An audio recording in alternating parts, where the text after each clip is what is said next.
क्या आपने गूगल पर कभी सर्च किया कि इस दुनिया का सबसे झूठा या काज़िब आदमी कौन? अगर नहीं तो ये स्क्रीनशॉट देखिए।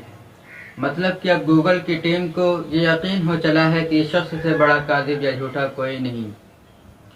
इस शख्स की दास्तानी ज़िंदगी भी बड़ा पुरलुत्फ या मज़ाहिया कुन है। कहा जाता है कि इस शख्स ने 32 दिनों में 36 मुल्कों का सफ़र किया, मगर अपने देश के गरीबों के इलाके में एक मरतबा भी नहीं गया। हाँ, गूगल ने इस महान इंसान को अब सबसे बेवकूफ़ भी तस्लीम कर लिया है, क्योंकि जब ये मन की बात करते हैं तो कुत्ते पालने कहते हैं, कुत्तों की अहमियत जाहिल अवाम को बताते हैं और बेरोज़गार नौजवानों को पकोड़े तलने की सलाह देते हैं, पकोड़े तलने के तरीके बताते हैं। इसी का नतीजा है कि इसकी यौम पैदाइश पर लोगों ने बेरोज़गार दिवस बनाया। मेरे किसान भाइयों को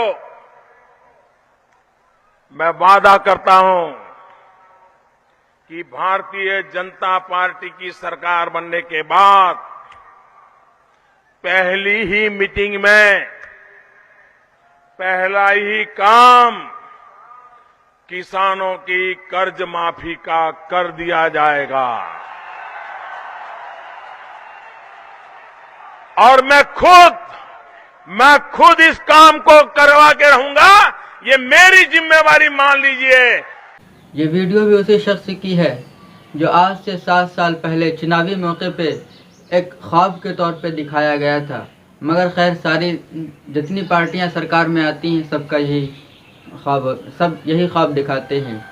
मगर खैर, जितनी पार्टियां सरकार में आती है सब यही ख्वाब दिखाती है। इसलिए अब की मर्तबा सोचा है कि वोट सिर्फ AIM को।